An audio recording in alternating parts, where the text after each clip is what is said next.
I'm probably not going to be doing commentary on other creators' videos on this channel very often. Fuck what I said, it don't mean shit now. Sup Glazers, it is your girl Janice. I was not expecting to make 2 videos about Wicked in a row, but here we are. About a week ago, at the time of writing the script, I came across a video titled Wicked Movie Review, It's Awful, by a YouTuber called Price of Reason.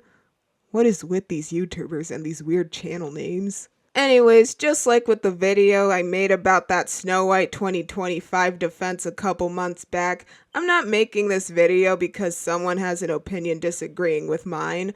Just like last time where I mentioned media I like that most people don't, there are media I don't like that most people do. In fact, I actually came across some other videos of people who had negative reviews of Wicked and I thought their videos were pretty solid. No, just like last time, I'm making this video because of bad faith criticism. And since I've made a response criticizing something quote-unquote woke, I think it's only fair that I go after something on the other side of the spectrum as well. I'd argue that this video was even worse than the Snow White defense. I'd say it's almost as bad as Ask Air's video critiquing Fairly Odd Parents: A New Wish.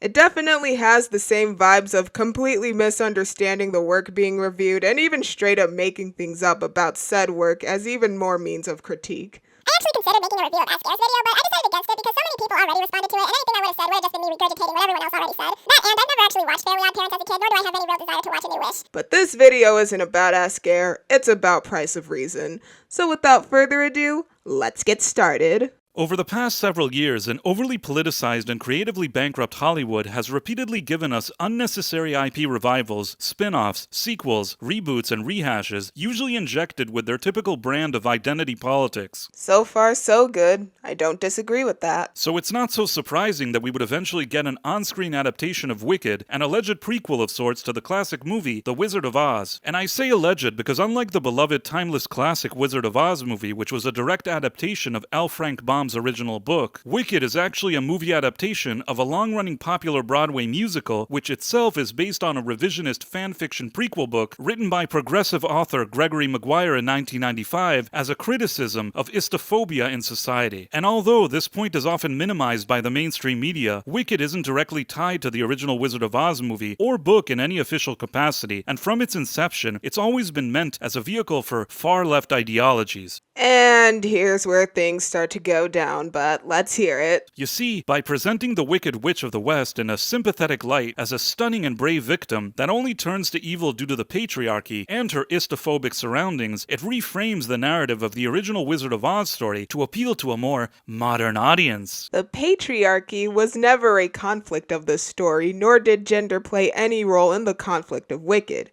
You made that up. I don't even know where you got that idea from. In fact, you could swap Elphaba and the wizard's genders, and the story would still be the same, save for having to slightly rewrite how the affair plot goes. And while I've had many opportunities to see the Broadway play over the years, I've always said no, because its premise has always seemed fishy to me, even without me knowing all of the little details. Also, to be fair, I don't often have the patience to sit through most Broadway musicals because I'm a dude. Weird self-stereotyping for no reason. This line at first feels like it's supposed to be some smart-ass joke, but he was being completely serious. The movie starts off in the land of Oz with a group of munchkins celebrating the death of the Wicked Witch of the West, as seen in the original Wizard of Oz movie. Glinda, the Good Witch of the North, then arrives and tells the munchkins that she and the Wicked Witch were once friends. We then flash back in time to a couple giving birth to Elphaba. He pronounces Elphaba's name like this throughout the whole video.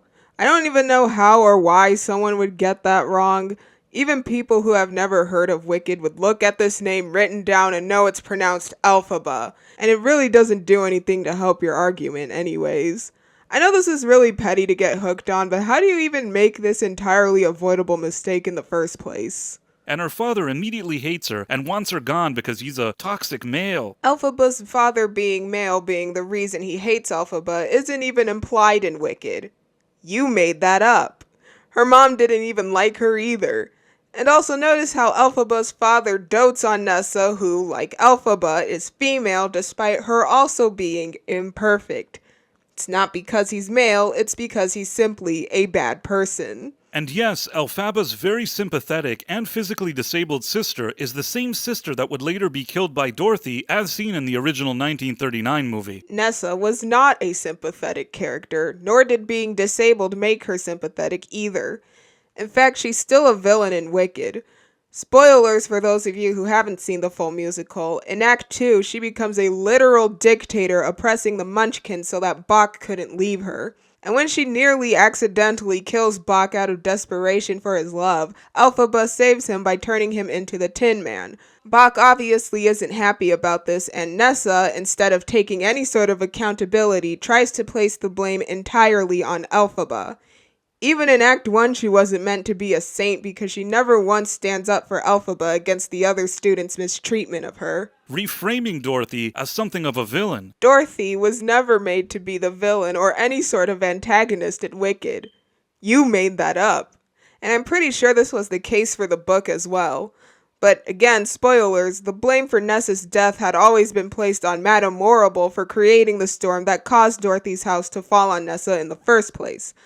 I don't even know where you got the idea that Dorothy was supposed to be the villain of Wicked. Anyhow, Glinda, who also attends the same sorcery school, initially doesn't like Elphaba, and after being forced to be a roommate by the school head mistress, she initially treats her disrespectfully. Eventually though, the two do become friends, but while the ditzy and shallow Glinda is super popular amongst the students, the wiser and more sophisticated Elphaba is often looked down upon because of her skin color. Again. Fuck you mean, again? That was literally the whole plot of Act 1. In addition, it turns out that in the land of Oz, all the talking animals are now being silenced and abused by the establishment, including a university professor who happens to be a talking goat. And while all the students and school faculty are perfectly happy seeing animals suffer, only Elphaba wants to do something to help them because she's the only student with a conscience. Only Elphaba. At first, Elphaba thinks that perhaps the wizard could help stop the animal abuse she's witnessed, but in a not-so-surprising twist, it turns out that the Wizard of Oz himself is behind all the harm inflicted on the animals because he's a sinister and evil toxic male leader. The wizard being male had nothing to do with him being the bad guy.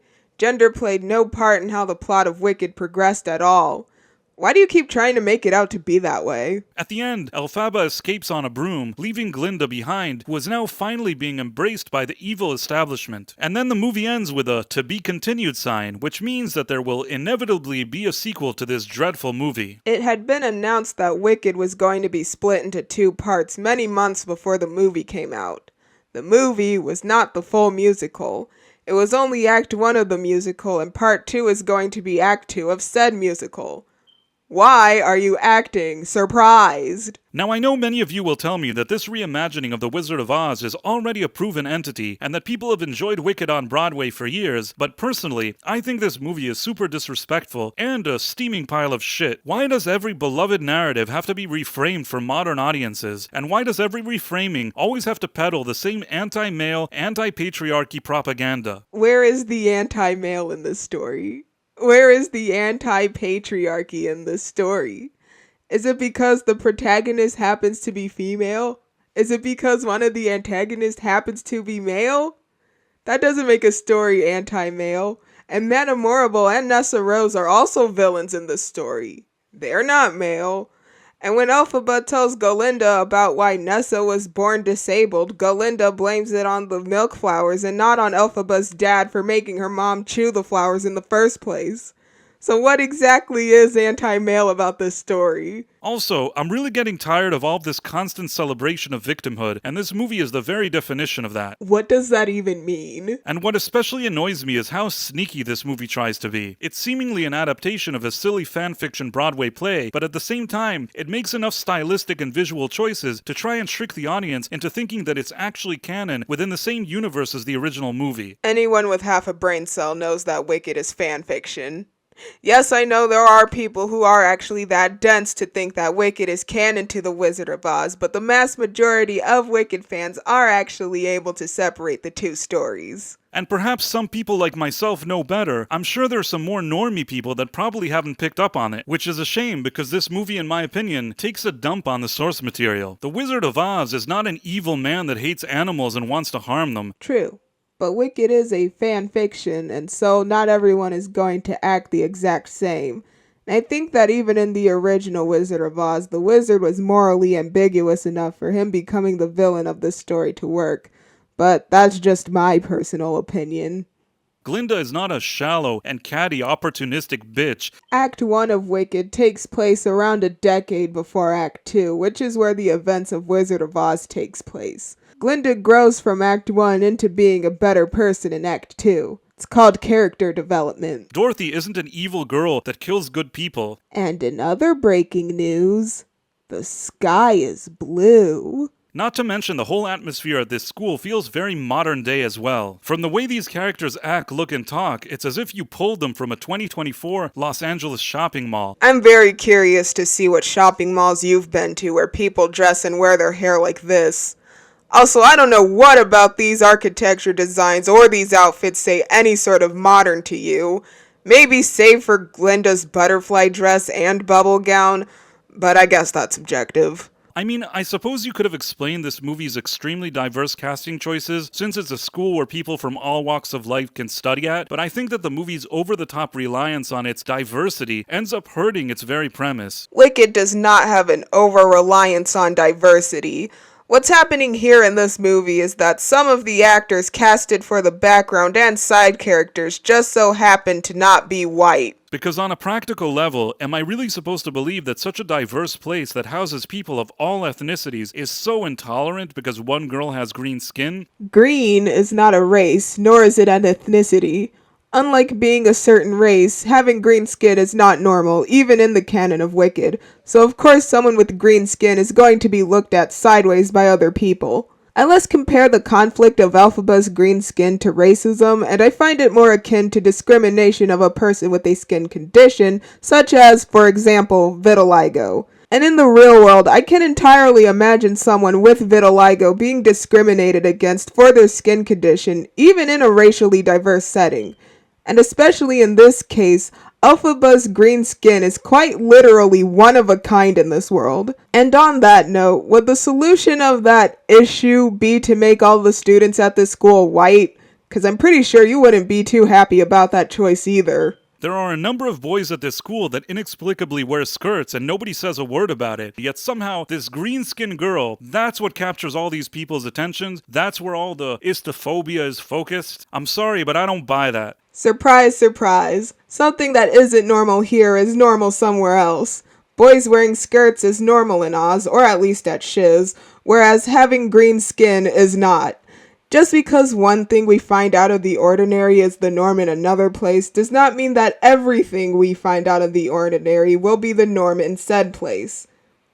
Hell, even in real life, if you saw a boy wearing a skirt next to a girl who was born with green skin, who is your attention going to?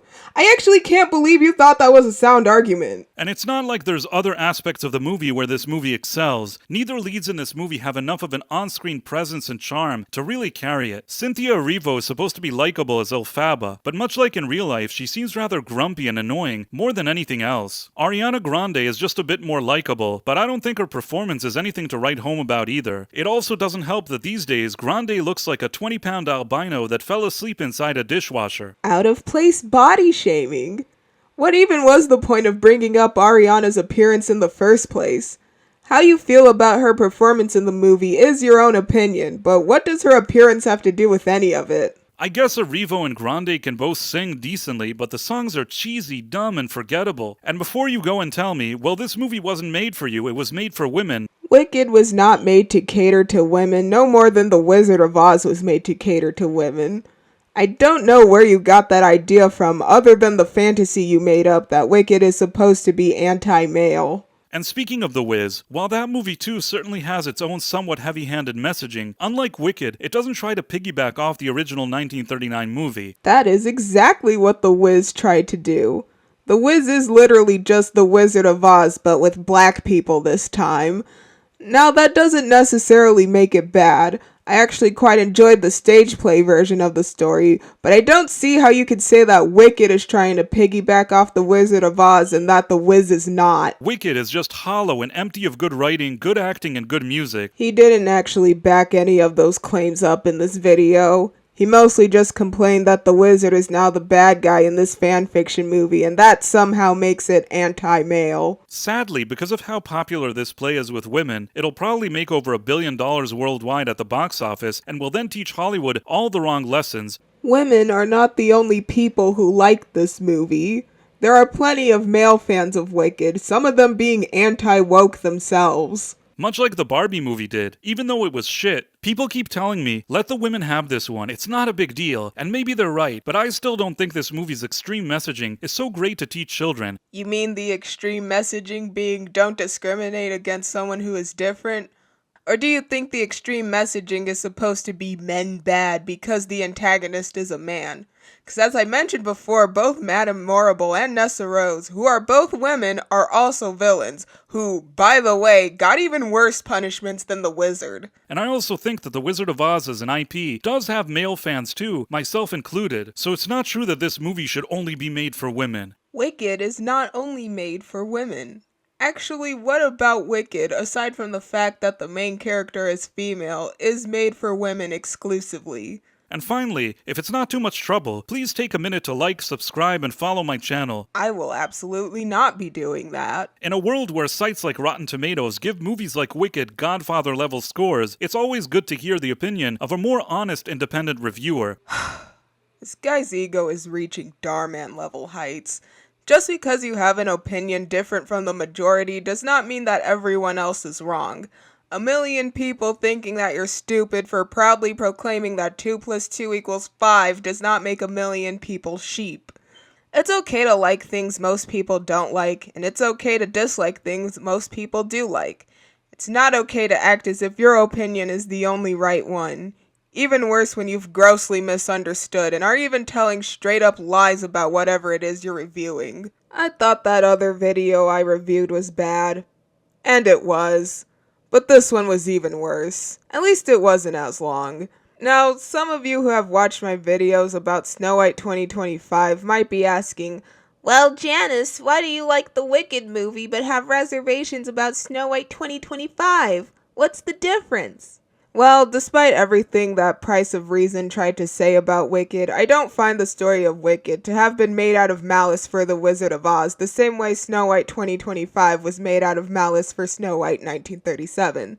I don't find Wicked to be a critique or trying to fix Wizard of Oz the way Snow White 2025 is trying to critique and be a fix for Snow White 1937.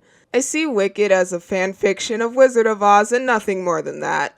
In fact, Gregory Maguire loved The Wizard of Oz. The name Elphaba was literally created from L. Frank Baum's name. And as bad as this video was, a lot of the comment section is almost just as bad, and I was considering refuting some of the comments as well, but that felt petty, and I also didn't feel like losing any more brain cells. I might make a separate video of my full thoughts on Wicked, but that's likely not going to be until part 2 comes out, so stay tuned if you care to hear about that. Thank you all so much for watching, and with that, I'll see you soon.